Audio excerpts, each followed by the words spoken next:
The elevator doors opened with a soft chime, and Jenna Walsh stepped inside, balancing 3 coffee cups in a cardboard carrier while her laptop bag slipped down her shoulder.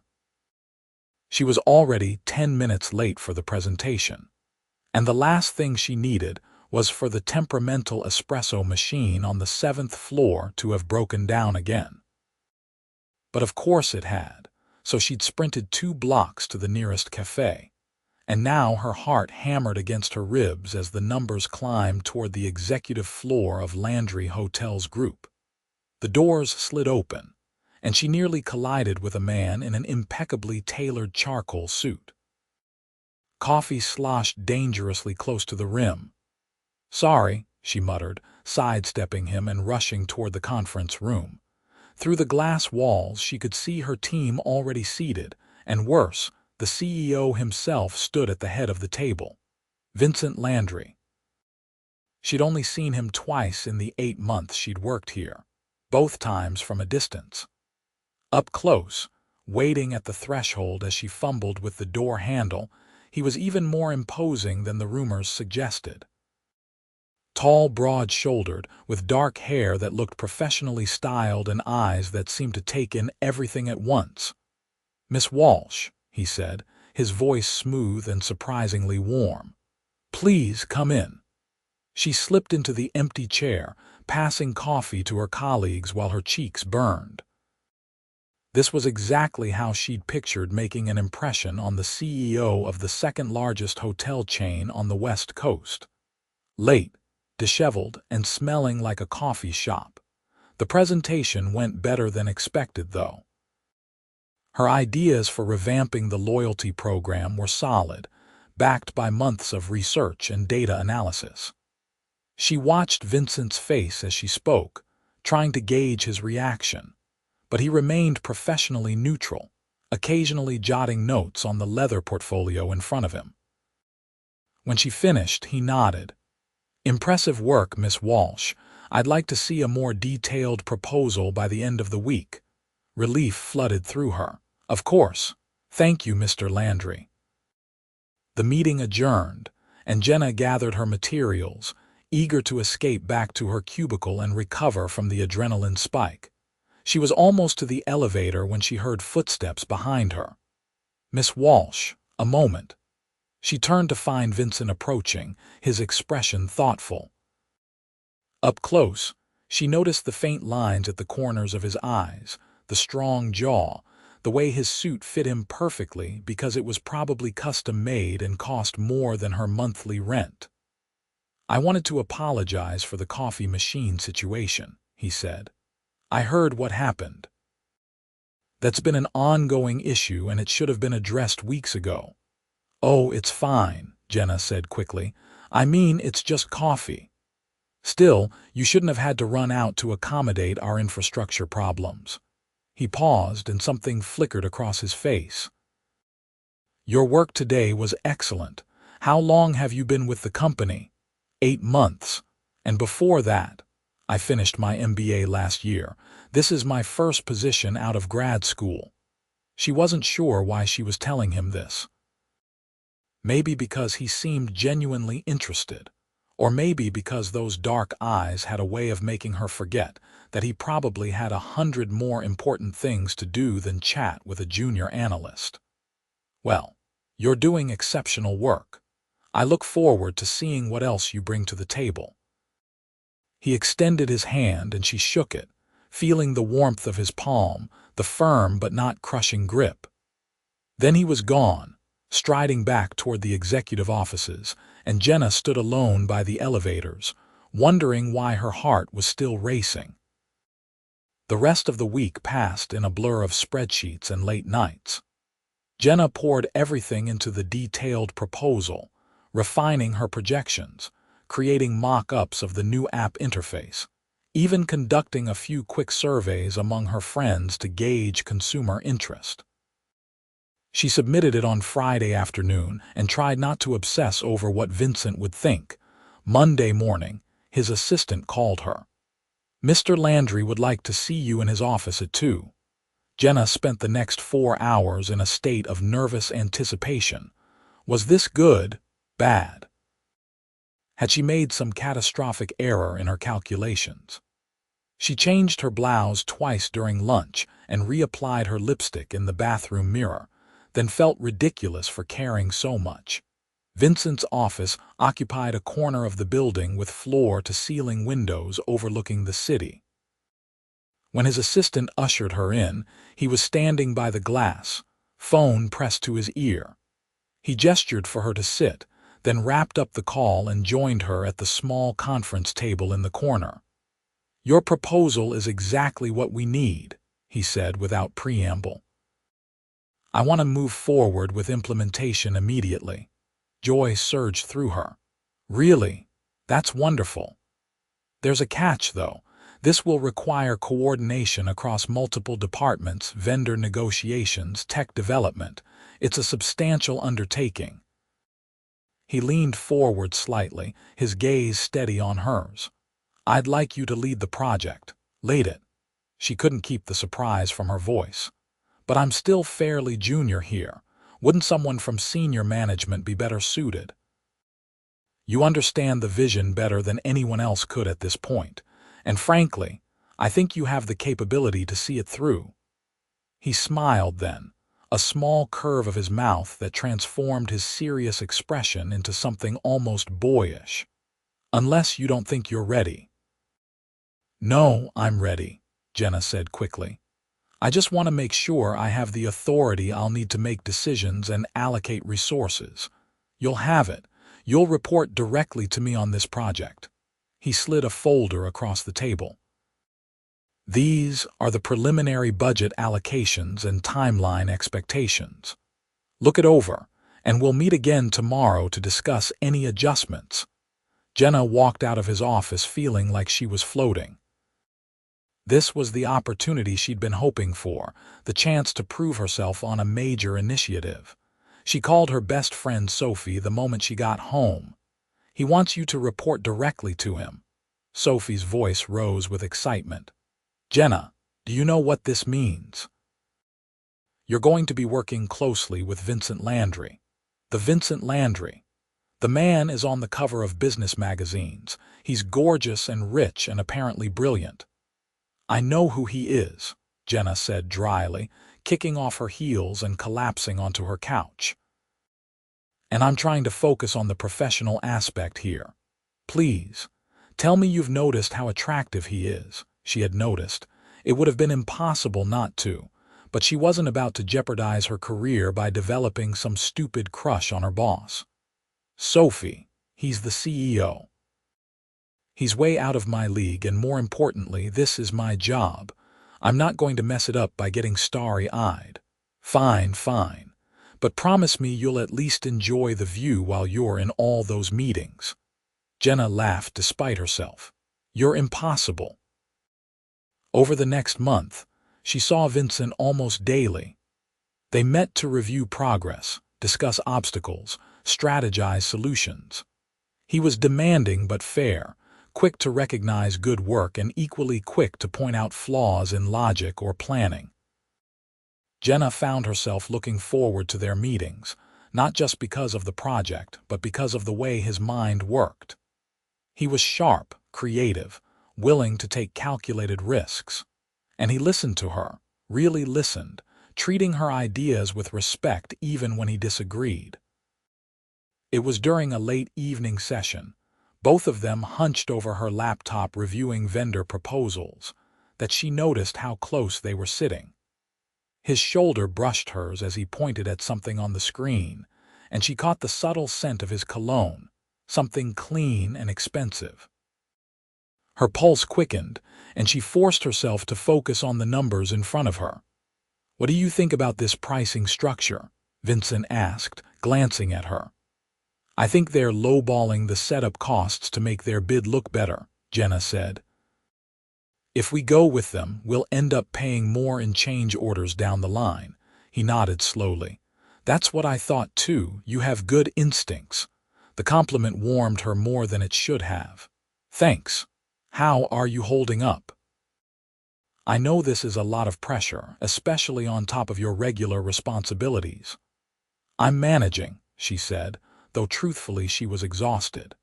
She'd been working 12-hour days, sacrificing weekends, skipping gym sessions and dinners with friends. But it was worth it. It had to be. Vincent studied her for a moment, his expression unreadable. You need to take care of yourself, Jenna. Burnout helps no one. The use of her first name caught her off guard. He usually called her Miss Walsh in professional settings. I will, once we get through the development phase. I'm serious. His voice was firm but not unkind. Take tomorrow off. The project will survive one day without you. I have meetings scheduled. I'll reschedule them. She wanted to argue, but the way he was looking at her with genuine concern in those dark eyes made her relent. Okay. One day. Good. He stood, gathering his things. Get some rest, Jenna. I need you sharp, not running on fumes. She did take the day off, spending it doing laundry and grocery shopping and all the mundane tasks she'd been neglecting. But she also found her thoughts drifting back to Vincent more often than she liked. The way he'd said her name, the concern in his voice. She told herself it was just good management, a CEO protecting his investment in a key project. Nothing more. The launch timeline accelerated as summer arrived. Jenna coordinated with the tech team, negotiated with vendors, presented updates to the board of directors. Vincent was there for all of it, a steady presence, offering guidance when she needed it and stepping back when she didn't. She began to see beyond the polished exterior to the man underneath, someone who cared deeply about his company and the people who worked for it, who made decisions based on values as much as profit margins. It was a Thursday afternoon when everything fell apart. Jenna was in the middle of a call with the app development team when they dropped the bomb. There was a critical bug in the code, something that would take weeks to fix, pushing their launch date back by at least a month. She tried to stay calm, tried to find solutions, but after she hung up, the weight of it crashed down on her. A month's delay meant missing the peak travel season, meant disappointing stakeholders, meant possibly losing momentum on the entire project. She was staring blankly at her computer screen when Vincent appeared at her desk. I heard about the development issue. Come to my office. She followed him, feeling numb. This was her responsibility, her project. The failure sat heavy on her shoulders. Talk me through it, Vincent said once they were behind closed doors. Jenna explained the situation, her voice steady despite the anxiety churning in her stomach. I should have caught this earlier. I should have insisted on more frequent code reviews. This isn't your fault, Vincent said firmly. Software development has inherent risks. We knew that going in. But I was supposed to manage those risks. She felt dangerously close to tears and blinked hard. She would not cry in front of him. Everyone's been working so hard, and now we're going to miss our window. Vincent moved around his desk and leaned against it, closer to where she sat. Jenna, look at me. She did, reluctantly. You have done everything right on this project. You've been thorough, creative, and resilient. One setback doesn't negate that. We'll figure out a solution. We always do. How can you be so calm about this? Because I've been doing this long enough to know that perfection is impossible. What matters is how we respond to problems. He paused and his voice softened. And because I have complete faith in you. The words hit her square in the chest. She didn't know what to say, so she just nodded, not trusting her voice. They spent the next 2 hours brainstorming alternatives, calling in the tech lead, exploring every option. By the time the sun set, they had a plan. It would require overtime, additional resources, and some creative problem solving, but it was possible to get back on track with only a 2-week delay. Go home, Vincent said when they finally wrapped up. You've earned some rest. Thank you, Jenna said, for not giving up on this, on me. Something flickered in his eyes, an emotion she couldn't quite name. I would never give up on you. The words stayed with her all the way home, repeating in her mind as she microwaved dinner and tried to unwind. They felt like more than professional encouragement, but she warned herself not to read too much into it. Vincent was her boss. That was all he could ever be. The next few weeks were a grinding push to the finish line. The development team worked around the clock, and Jenna was there with them, reviewing every fix, testing every feature. Vincent checked in daily, sometimes bringing coffee at odd hours, once showing up at midnight with pizza for the whole team. She watched him joke with the developers, roll up his sleeves to help troubleshoot a particularly stubborn problem, and she felt something shift inside her. This wasn't just attraction anymore, though that was certainly present. This was something deeper, something that scared her with its intensity. The app launched on a humid Tuesday in July, 2 weeks behind schedule but fully functional and polished. Initial user feedback was overwhelmingly positive. Within the first week, sign-ups exceeded projections by 30%. The board sent Vincent a congratulatory memo, and he forwarded it to Jenna with a simple message. "This is your victory. Well done." The company threw a small celebration in the main conference room, champagne and catered appetizers, executives mingling with the project team. Jenna accepted congratulations from colleagues, but she kept searching the room for Vincent. When she finally spotted him by the windows, talking with the CFO, he was already watching her. Their eyes met across the crowded space, and he raised his glass slightly in a private toast. Later, as the party wound down, he approached her. "Do you have a minute? I'd like to discuss next steps." They walked back to his office, the building quieter now as people headed home for the evening. Vincent closed the door behind them, and Jenna felt a flutter of nerves.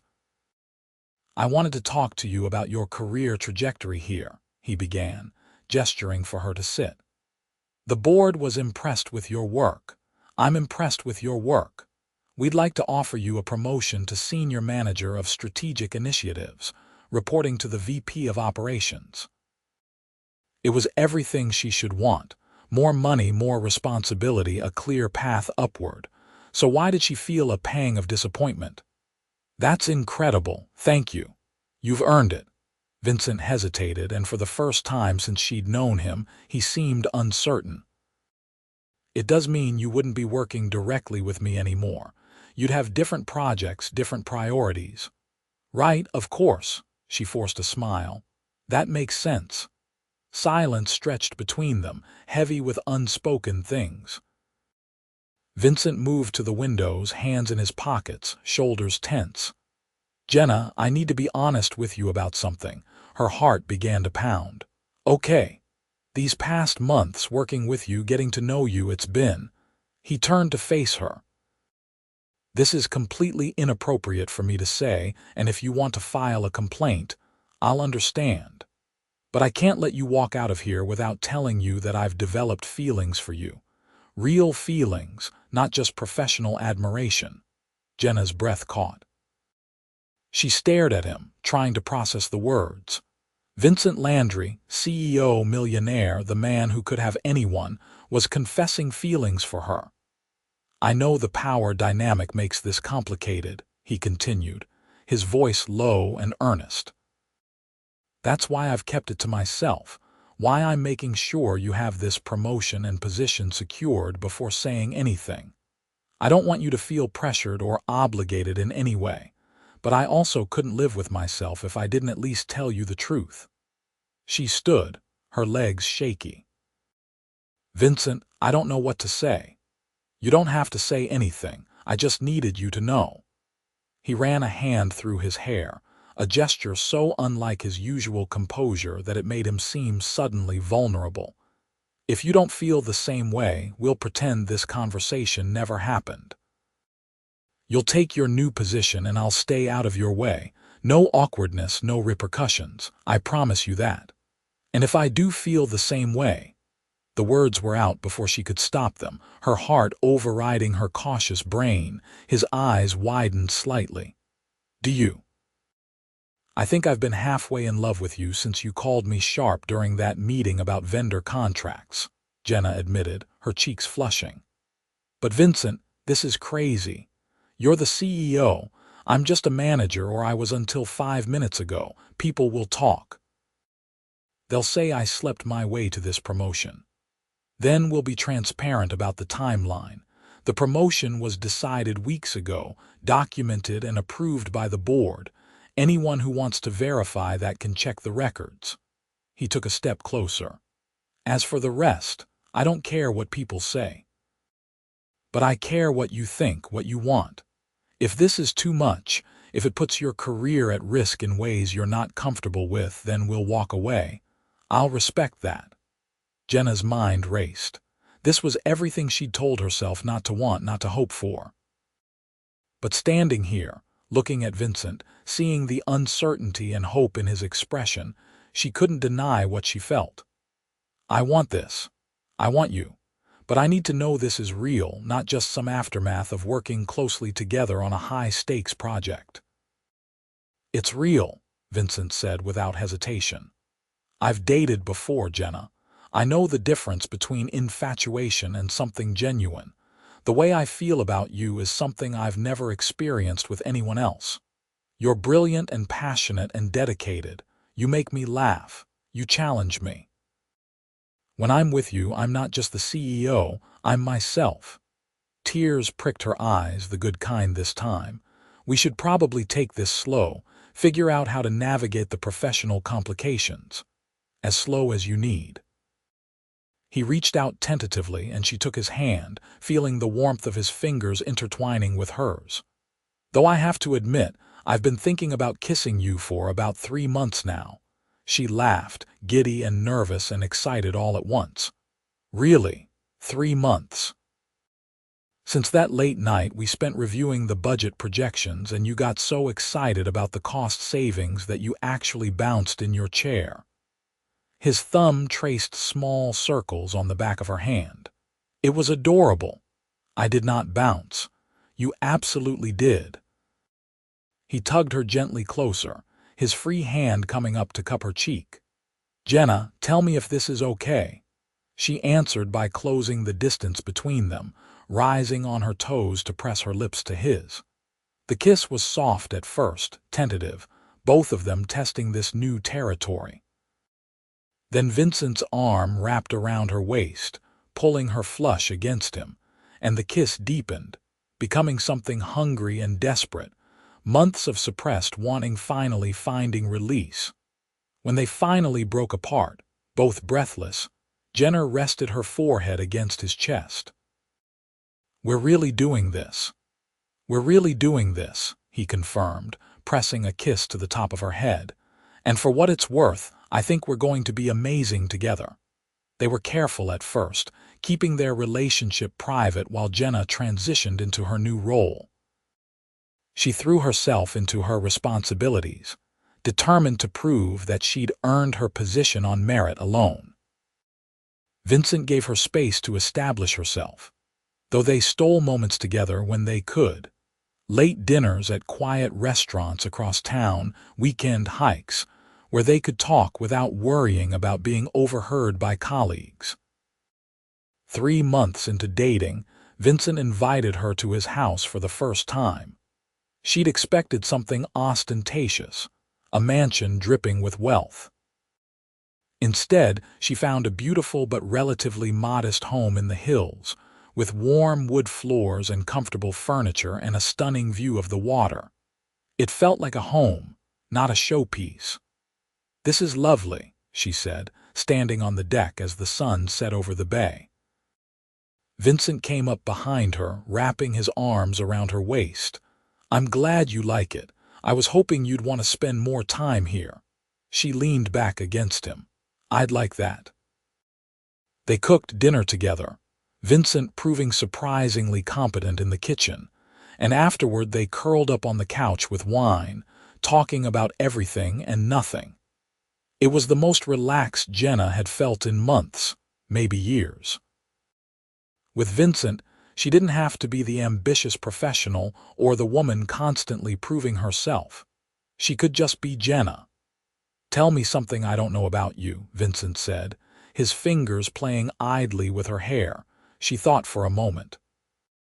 "When I was 10, I wanted to be a marine biologist. I was obsessed with dolphins. What changed? Reality, I guess. I realized I got seasick and hated being cold and wet." She laughed. "Not ideal for someone who wants to spend their life on boats. What about you?" What did young Vincent want to be? A musician. "I played guitar all through high school, even started a band with some friends." He looked almost embarrassed. "We were terrible, but we thought we were going to be rock stars. I cannot picture you in a band. I'll show you videos sometime." "The hair alone is worth it." He kissed her temple. "My father hated it. He wanted me in business school following in his footsteps. We fought about it constantly." "What made you change your mind?" "He died." Vincent's voice went quiet. "Heart attack when I was 19. Suddenly I was in charge of the company and music seemed like a selfish dream. I had employees depending on me, my mother depending on me, so I grew up fast." Jenna turned in his arms so she could see his face. "I'm sorry. That must have been incredibly hard." "It was. But I found that I was good at it, running the company, and I liked it, making decisions that affected people's lives, building something meaningful." He traced her jawline with his thumb. "My father was brilliant but cold. I wanted to do things differently, create a company culture where people felt valued, not just used." "You've succeeded at that," Jenna said softly. "People respect you, Vincent, not because they have to, but because you've earned it. That means a lot coming from you." He kissed her then, slow and deep, and conversation faded into something more primal and immediate. They made love there on the couch, unhurried and tender, learning the geography of each other's bodies, and afterward Jenna felt a completeness she'd never experienced before.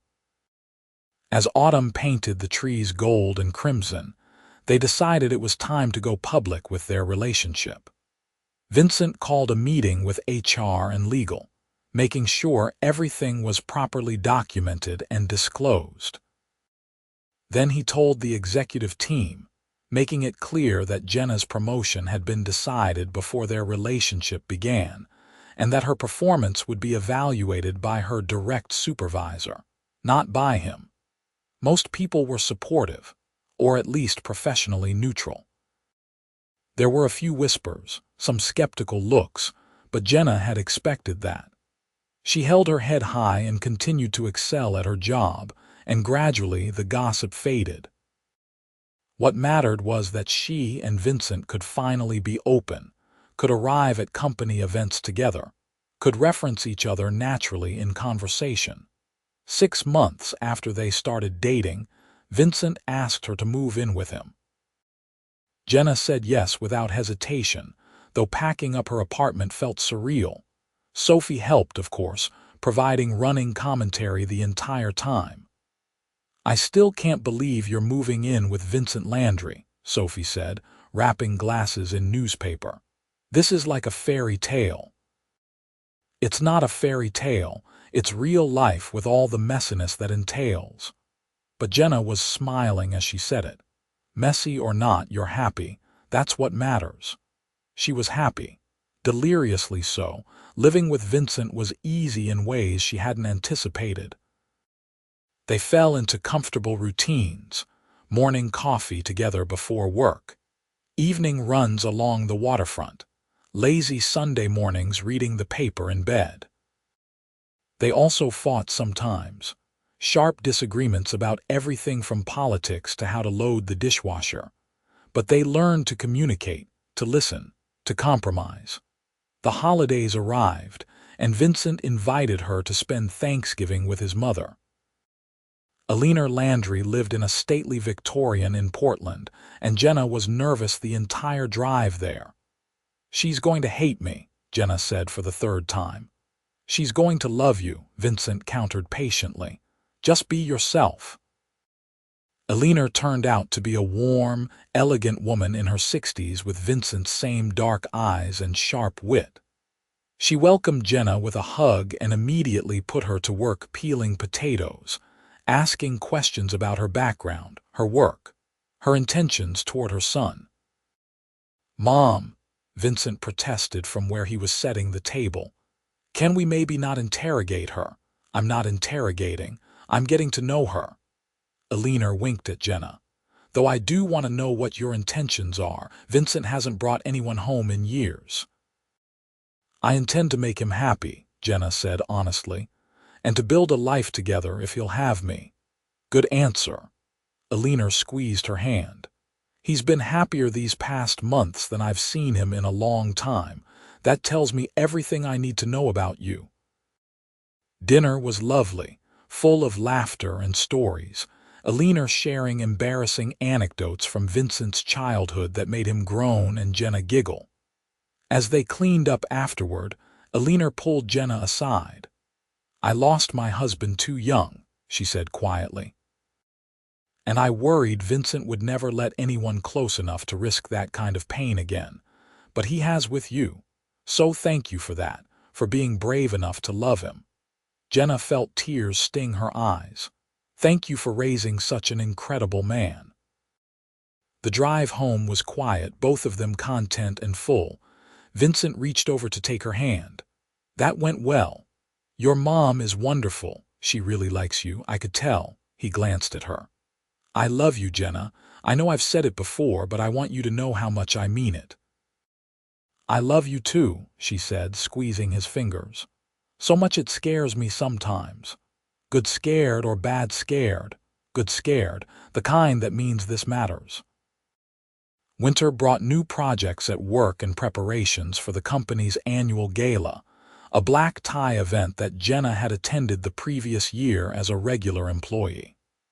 This time, she was going as Vincent's date, officially and publicly. She bought a dress, a midnight blue gown that hugged her curves and made her feel elegant and sophisticated, and when Vincent saw her in it, the look on his face made every penny worth it. "You're stunning," he said, unable to take his eyes off her. "You clean up pretty well yourself," she teased, adjusting his bow tie. The gala was held in one of Landry Hotel's flagship properties, a grand ballroom glittering with chandeliers and filled with the company's executives, board members, and key clients. Jenna mingled, comfortable now in these situations, and danced with Vincent, his hand warm on her lower back as they swayed to the orchestra. "Having fun," he murmured in her ear. "I am. Though I keep waiting for someone to tell me I don't belong here." "You belong here more than anyone." He pulled back to look at her. "Jenna, you've transformed this company. The loyalty program has brought in millions in new revenue. The board wants to expand your role, put you in charge of all customer experience initiatives." "Are you serious?" "Completely. It's a vice president position." "They'll make the announcement next week," he smiled. "And before you ask, no, I didn't influence the decision. This came from the board directly based on your results." She felt overwhelmed, pride and disbelief warring inside her. "I don't know what to say. Say you'll take it. Say you'll keep pushing this company forward." His eyes were intense on hers. "Say you'll do it all by my side." "Always," she promised. The night ended with them back at the house, Jenna's heels abandoned by the door, Vincent's jacket and tie discarded on a chair. They made love with the urgency of people who couldn't get enough of each other. And afterward, tangled in sheets, Jenna felt utterly at peace. Spring arrived with cherry blossoms and longer days. Jenna settled into her new VP role, managing a team of 20 and overseeing initiatives across the entire customer journey. It was challenging and exhausting and incredibly rewarding. Vincent continued to be supportive, celebrating her wins and helping her strategize through obstacles. But he was careful never to overstep, never to undermine her authority. They took a vacation in April, escaping to a small island in the Caribbean, staying at a resort that wasn't part of the Landry chain so Vincent could actually relax. They spent their days snorkeling and reading and making love in a private bungalow with an ocean view. It was blissful, a pocket of time where the rest of the world didn't exist. On their last night, they had dinner on the beach, a table for two set up in the sand with candles flickering in glass hurricanes. The sun melted into the water, painting everything gold and orange, and Jenna felt so happy she could burst. "I want to ask you something," Vincent said, his voice steady but his eyes nervous. Jenna's heart began to race.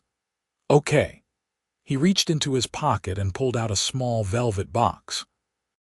"Jenna Walsh, you are the most incredible woman I've ever known. You're smart and driven and kind, and you make me want to be better every single day. I love you more than I thought it was possible to love someone."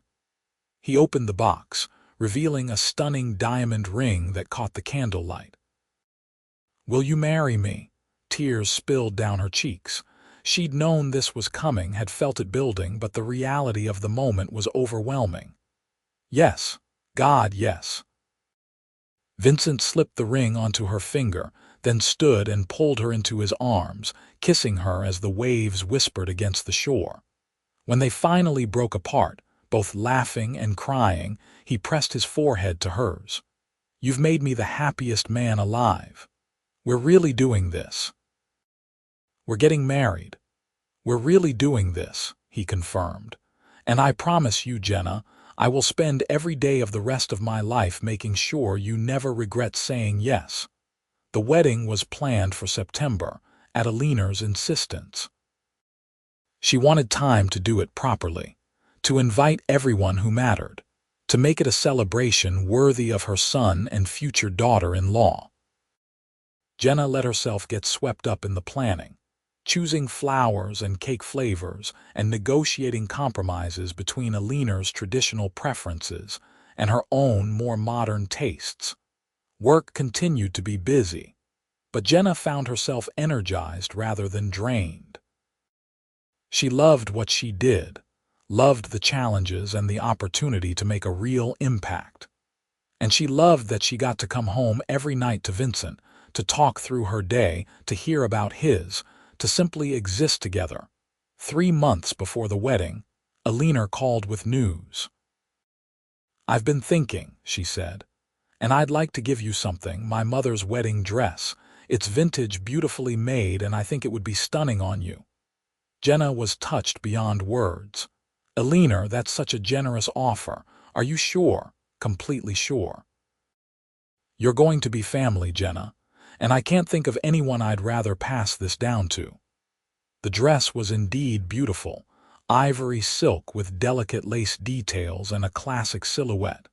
With a few alterations, it fit Jenna perfectly. She sent a photo to Sophie, who responded with a string of heart emojis and a message. "You look like a princess. Vincent is going to lose his mind." The weeks leading up to the wedding were a whirlwind of final preparations. Jenna's parents flew in from Arizona, and though her relationship with them had always been complicated, she was glad they were there. Her father, a retired accountant who'd always been skeptical of her ambitions, seemed genuinely impressed by what she'd accomplished. "You did well for yourself, Jenna," he said the night before the wedding during the rehearsal dinner. "I'll admit I had my doubts when you went for that MBA, thought it was too much debt, too much risk, but you proved me wrong." "Thanks, Dad." It wasn't effusive, but coming from him, it meant something. Vincent, overhearing, squeezed her hand under the table. Later, as they said goodnight in the hotel lobby, he pulled her into a quiet corner. "Tomorrow I get to marry you," he said, cradling her face in his hands. "I can barely believe it. Tomorrow I become Jenna Landry." She tested the name, liking the sound of it. "Or maybe I'll hyphenate, I haven't decided. You can call yourself whatever makes you happy. I just want you to be mine." "I already am." The wedding day dawned clear and bright, warm but not too hot. Jenna got ready surrounded by Sophie and Alina and her mother, everyone fussing over her hair and makeup and making sure every detail was perfect. When she finally stood in front of the mirror, fully dressed, she hardly recognized herself. The woman looking back was confident and radiant, ready for this next chapter.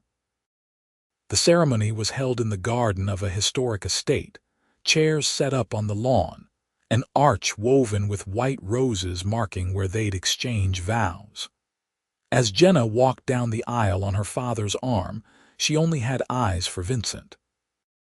He stood at the altar in a perfectly tailored tuxedo, and when he saw her, his composure cracked, emotion flooding his face. The ceremony itself was a blur of words and promises, of Vincent's hands shaking slightly as he slid the wedding band onto her finger, of her own voice steady as she pledged her love and loyalty. When the officiant pronounced them husband and wife and Vincent kissed her, the world erupted in applause, but Jenna barely heard it over the pounding of her own heart. The reception was everything a wedding should be, full of joy and dancing and speeches that made them laugh and cry. Vincent's best man, his college roommate, told embarrassing stories that had everyone in stitches. Sophie's maid of honor speech was heartfelt and funny, ending with a toast to love that defied logic and proved fairy tales could happen in real life. When Jenna and Vincent finally escaped to their suite late that night, exhausted and exhilarated, they collapsed onto the bed still in their wedding clothes. "We did it," Jenna said, staring at the ceiling. "We're actually married."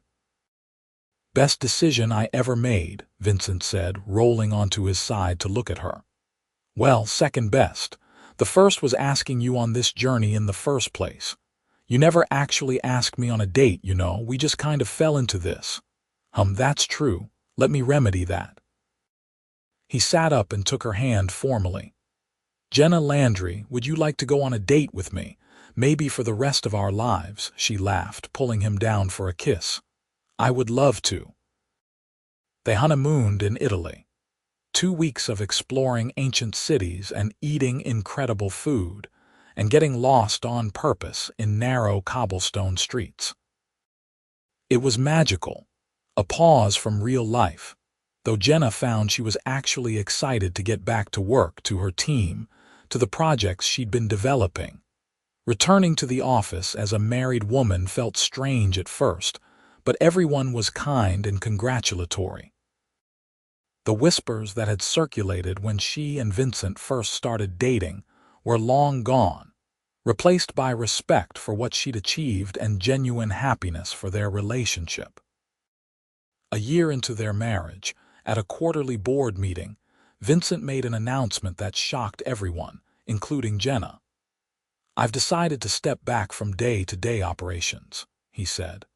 "I'll remain chairman of the board, but I'm promoting Daniel Marsh to CEO effective immediately." After the meeting, Jenna cornered him in his office. "What was that about? You love this job." "I do," Vincent agreed. "But I love you more, and I love the idea of having time for other things. Travel, maybe starting a family, actually being present instead of always racing to the next meeting." He took her hands. "I've been running this company since I was 19. I'm 42 now. I think I've earned the right to slow down." "Are you sure about this?" "Completely," he smiled. "Besides, with you as VP of Customer Experience and me on the board, the company will be fine. Better than fine, and we'll get to actually enjoy our lives together." It was a good plan. Over the next 6 months, Vincent transitioned his responsibilities, and Jenna watched him transform. He was lighter somehow, more relaxed, laughing more easily. They took long weekends away, hosted dinner parties for friends, spent hours talking about dreams and possibilities. It was during one of those conversations, curled up on the couch on a rainy Saturday, that Vincent brought up the idea of children. "How do you feel about kids?" he asked, his hand resting on her stomach in an unconscious gesture. "I want them," Jenna said, Someday, not immediately, but yes. What if someday was soon? She looked at him, seeing the hope in his eyes. How soon are we talking? I don't know. Whenever feels right for you. I just know that when I picture our future, I see you pregnant, see us raising children together, teaching them, watching them grow. He kissed her softly. But only if that's what you want too. It is, she said, certainty blooming in her chest. Let's do it. Let's start trying. 4 months later, Jenna sat on the bathroom floor at 5 in the morning, staring at 2 pink lines on a pregnancy test. Her hands shook as she carried it back to the bedroom, where Vincent was just waking up. Vincent, she said, her voice barely above a whisper. I'm pregnant. He was out of bed in an instant, pulling her into his arms, both of them crying and laughing at the same time. We're going to have a baby. We're going to have a baby, she repeated, the reality of it starting to sink in. The pregnancy was relatively easy, though Jenna struggled with exhaustion in the first trimester. Vincent was attentive to the point of being overbearing, constantly asking how she felt, bringing her snacks, researching everything about prenatal care. Jenna found it endearing and exasperating in equal measure. Work proved trickier to navigate. She wanted to continue in her role as long as possible, but the board expressed concerns about her capacity. It took several tense meetings and Vincent's support to convince them that she could manage her responsibilities while pregnant. In the end, they agreed to revisit the conversation in her 3rd trimester. As her belly grew, so did her excitement. They painted the nursery together, a soft yellow with white trim, and spent hours debating names. They found out they were having a girl, and Vincent's joy was palpable. A daughter, he kept saying, as if testing out the word. We're having a daughter. Eleanor was thrilled, immediately starting to knit blankets and buy tiny outfits. Jenna's parents visited more frequently, her mother offering advice and her father quietly building a rocking chair for the nursery. It felt like their families were truly blending, creating something new and precious. Jenna worked until her 8th month, finally agreeing to take maternity leave when her ankles swelled so badly she couldn't wear normal shoes. She spent those last weeks nesting, organizing the house, preparing everything for the baby's arrival. Vincent took time off too, wanting to be present for every moment. Their daughter arrived on a warm May evening, after 14 hours of labor that left Jenna exhausted and exhilarated. The moment the nurse placed their baby in her arms, Jenna felt something shift fundamentally inside her. This tiny person with Vincent's dark hair and her nose was theirs. They'd created her together. She's perfect, Vincent said, his voice thick with emotion. He traced a finger down their daughter's cheek. Absolutely perfect. Hello, Julia. They'd chosen the name weeks earlier, after Vincent's grandmother, Julia Eleanor Landry. She was 7 pounds and 2 ounces of pure miracle. The first weeks were a haze of sleepless nights and constant feedings and learning to be parents. Jenna had expected to feel overwhelmed, and sometimes she did, but mostly she felt a deep contentment. Vincent was a devoted father, changing diapers without complaint, walking Julia around the house at 3 in the morning, singing off key lullabies that somehow always soothed her. When Julia was 3 months old, Jenna returned to work part-time. It was hard leaving her daughter, but she'd negotiated a flexible arrangement that let her work from home several days a week. Vincent, with his reduced schedule, took on primary childcare duties, and watching him with Julia never failed to make Jenna's heart swell. They fell into new rhythms, their lives reorganizing around this little person who changed everything. Date nights became date nights after Julia was asleep. Spontaneous trips were replaced with carefully planned outings with a diaper bag full of supplies. But Jenna didn't miss their old life. This new version, messy and chaotic and full of love, was exactly what she wanted. Julia's first birthday arrived faster than seemed possible. They threw a party in the backyard, family and friends gathering to celebrate. Jenna watched Vincent lift their daughter onto his shoulders, both of them laughing, and felt tears prick her eyes. "Happy?" Sophie asked, coming to stand beside her. "Unbelievably so," Jenna said. "You know, 3 years ago I was just trying to prove myself at work. I never imagined I'd end up here with all of this. You deserve it, both the career success and the personal happiness." Sophie hugged her. "And for what it's worth, you and Vincent are disgustingly adorable together, even with baby food in your hair." Jenna laughed, reaching up to find that yes, there was indeed food in her hair. Welcome to parenthood. That night, after everyone had left and Julia was asleep, Jenna and Vincent sat on the deck, watching the stars emerge. "I've been thinking," Vincent said, "about expanding my consulting work. There are a lot of smaller hotel chains and hospitality companies that could benefit from strategic guidance, and I'd enjoy the challenge." "That sounds great, do it. It would mean some travel, not a lot, but some." "Vincent, I can handle a few days alone with Julia. We'll be fine." She leaned against him. "You gave up a lot when you stepped back from running the company. I want you to do things that fulfill you. You fulfill me. Julia fulfills me." He kissed the top of her head. "But I appreciate the support. And who knows, maybe in a couple of years, when Julia's older, you two could come with me sometimes. Make it a family adventure. I'd like that." They sat in comfortable silence for a while, the night warm around them, the future stretching out full of possibility. Jenna thought about how far she'd come. From that morning she'd rushed into the conference room late with coffee, certain she was making the worst impression possible, to this moment. Married to the man she loved, raising a daughter together, building a life that felt rich and meaningful. "Thank you," she said quietly. "For what? For seeing me. For believing in me even when I wasn't sure I believed in myself."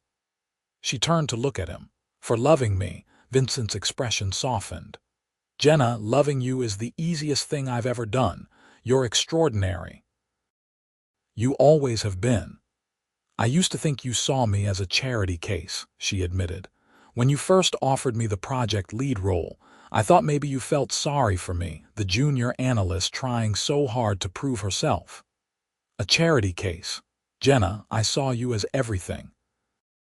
Your intelligence, your passion, your determination to excel. You were never anything less than remarkable to me." He took her hand, threading their fingers together. "I fell in love with you because of who you are, not despite it, and every day since then you've proven me right about you." Tears slipped down her cheeks, the good kind born of overwhelming happiness. "I love you, Vincent Landry. I love you too, Jenna Landry, today, tomorrow, always." Inside, Julia stirred and let out a small cry. Jenna started to stand, but Vincent waved her back down.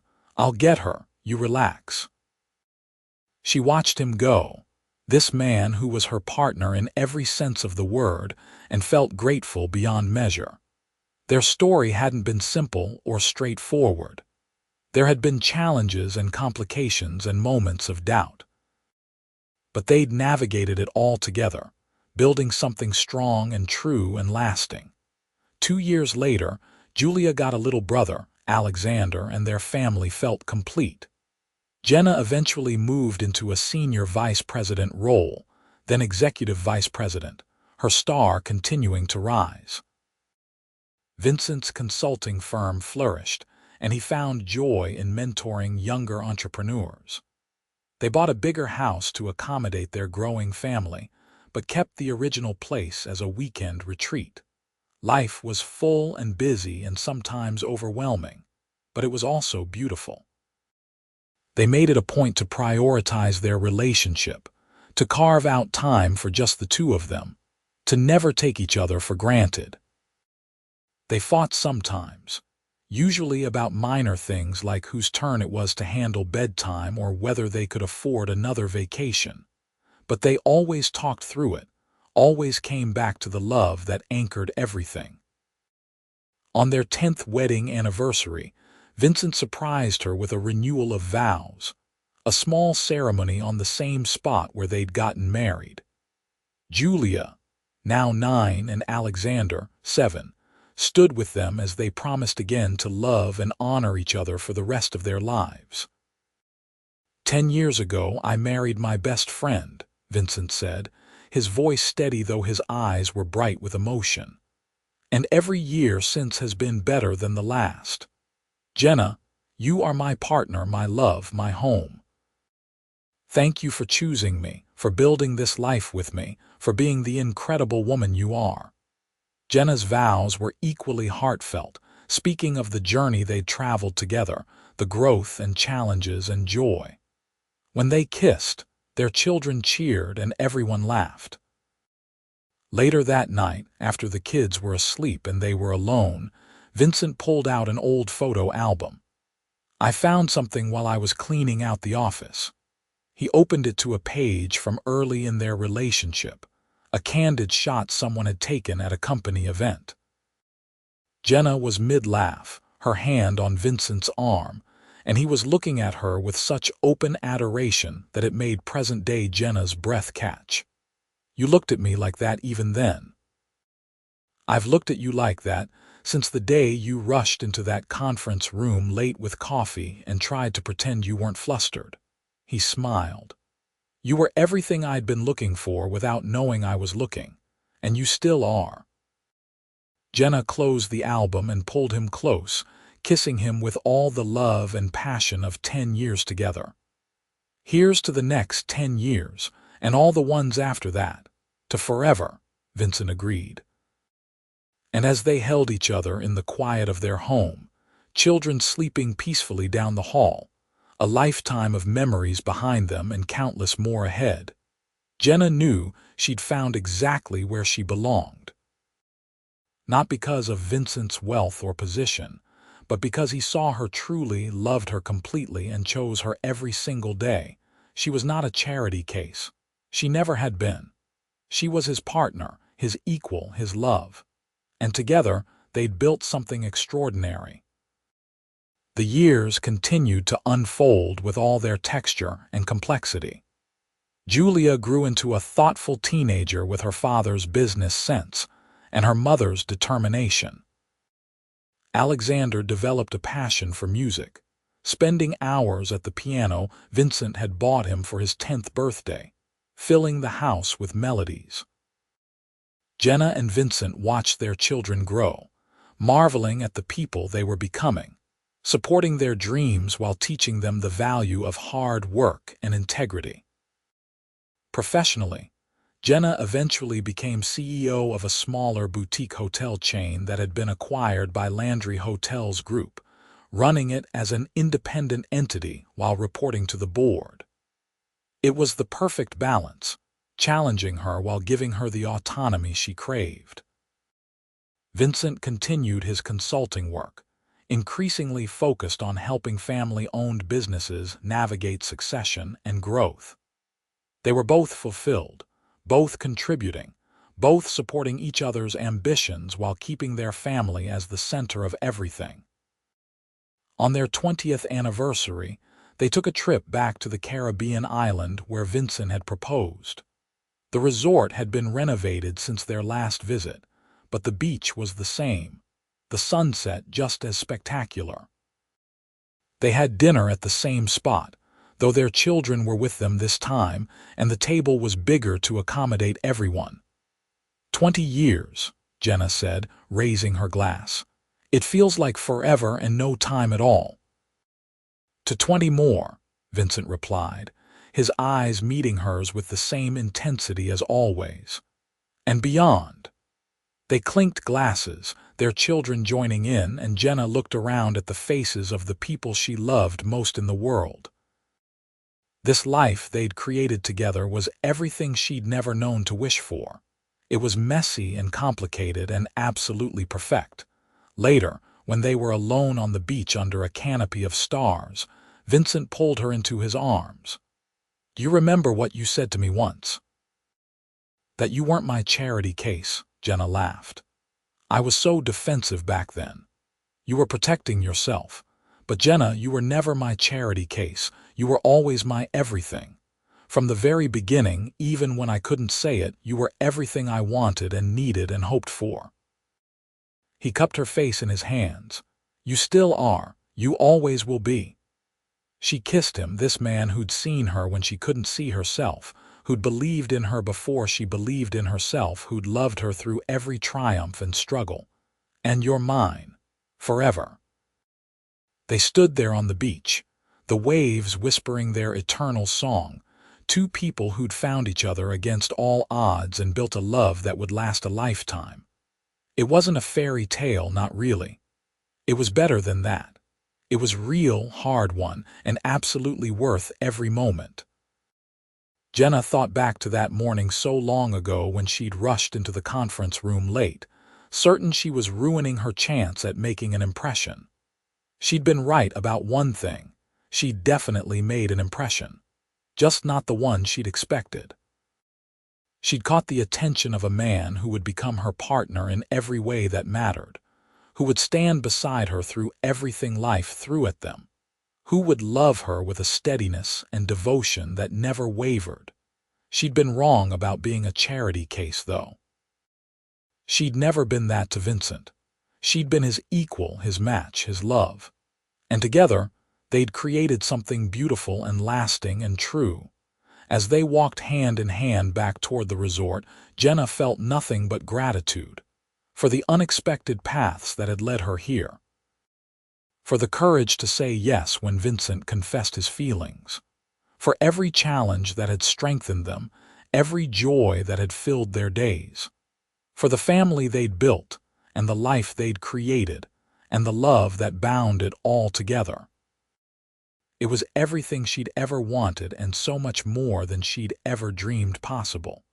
And it all started with a late arrival, some spilled coffee, and a CEO who saw past the surface to the woman underneath.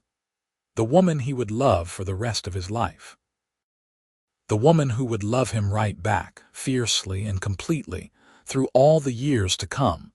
Their story wasn't over. There would be more chapters, more adventures, more moments of joy and sorrow and everyday beauty. But whatever came next, they would face it together as they always had. Partners, equals, lovers, friends forever.